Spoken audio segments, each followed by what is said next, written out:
Okay, on page 476, they're talking about the techniques and tools you can have. One of them we talked about is expert judgment. Most likely, there's going to be an awful lot of people that can provide you some very good insight on, what's the current trend for the market rate or, material costs. So use them. Kind of makes sense. The third one they talk about is market research. And this kind of makes sense because let's say, for example, that you're producing a product, and but you have a competitor who's also producing a similar product. So you maybe need some market. What's everybody else doing? What's everybody else charging? Right? You kind of sort of need to know that. And so those are the three techniques. Either, make or buy kind of calculations, which are pretty cut and dried. You can find that on the internet. Expert judgment, which you seek advice from other people who know more than you do. And then the last one is just the market research to find out what everybody else is doing. Okay. So now on page 477, we're talking about the procurement management plan. So there's a bullet list.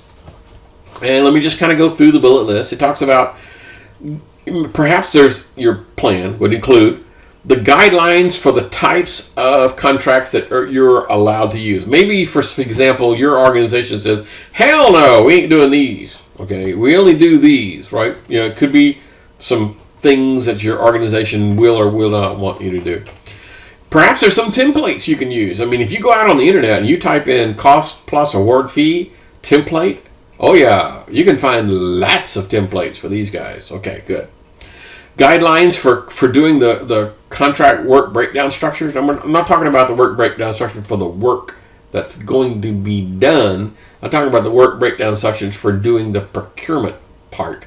Like, okay, I need to have this, I need to have this meeting, I need to evaluate the bids, I need to return their calls, and the stuff that's required for managing the contract. Okay. Roles and responsibilities, perhaps like a legal team should be in there for sure. Independent estimates. It could be, for example, that the person who's doing the offer, like I'm offering this work to everyone, but I want someone else who did not write the contract to provide me an independent cost estimate. So I can compare to make sure that, I think it's going to cost $12, and this bidder come in and said it's going to cost $30. And I go, what? Well, I need an independent cost estimate to come in and say, no, that ain't right. 30 ain't right. Okay, cool.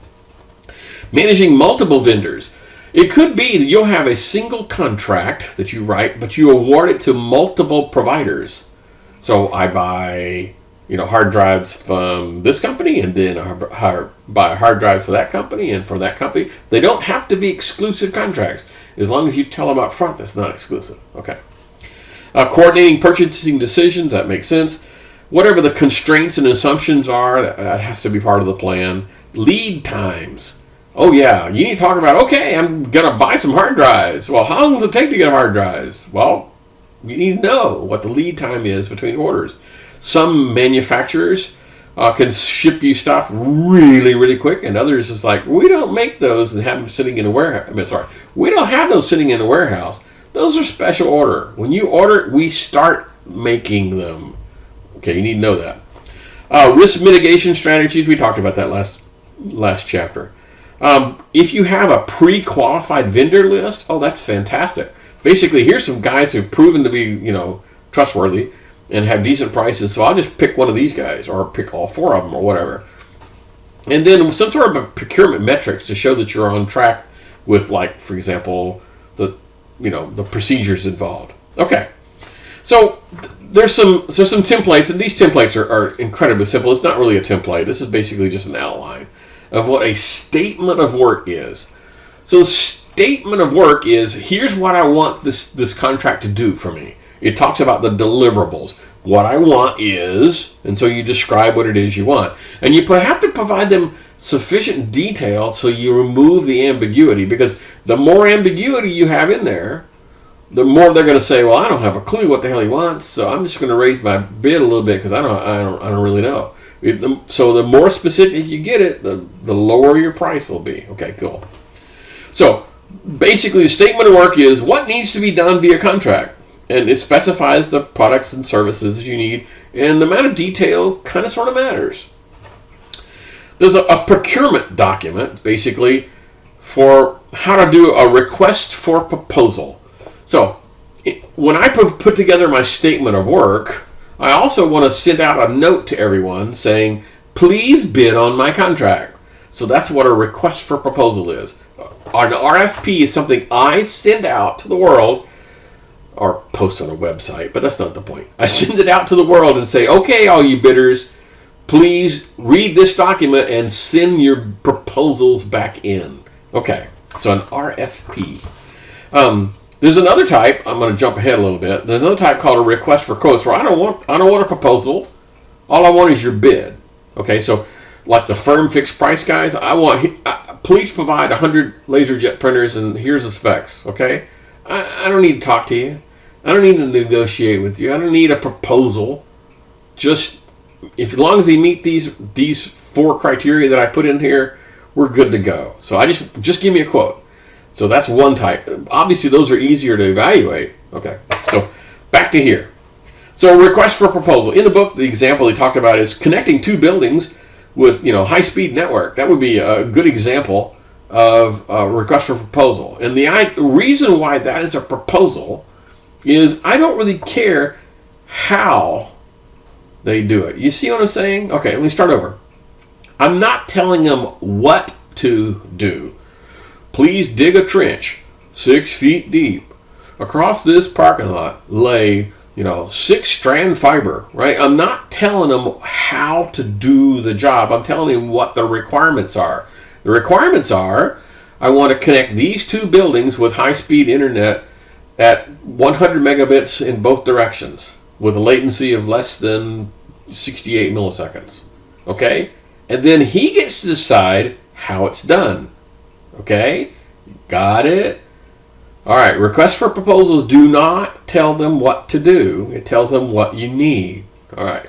Does that sound like a test question to you guys? Okay, good.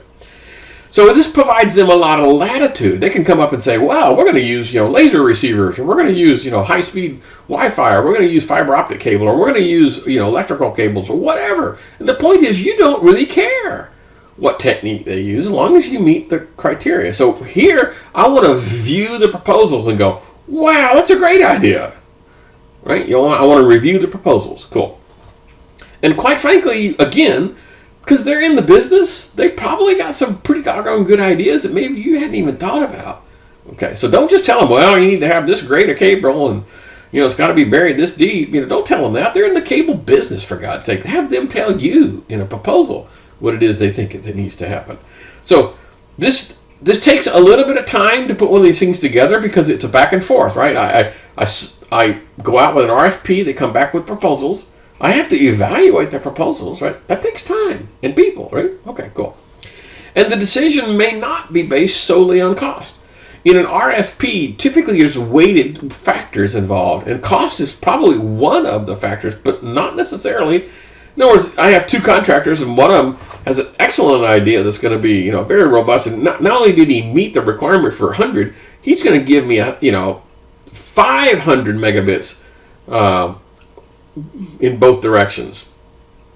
So he well exceeded, and his cost is $10,000. And here's a guy over here that's gonna do it for $9,000, but he only did just the bare bones minimum.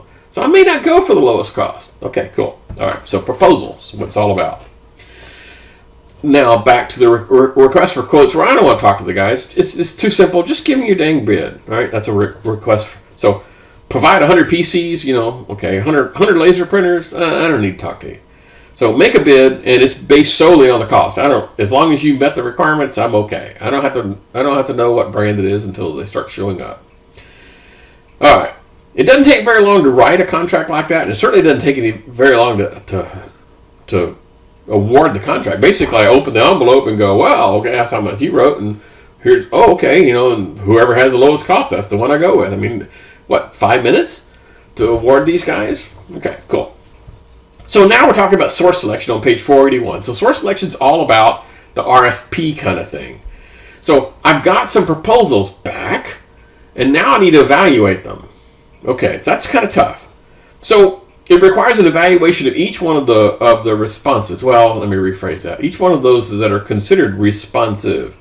They're typically done on a set of weights. Here's an example. So their technical approach to solving the problem. Let's go back to the one about connecting 2 buildings. Okay, So the technical approach, the management approach, what are their past performance and their price. So price is only 20%.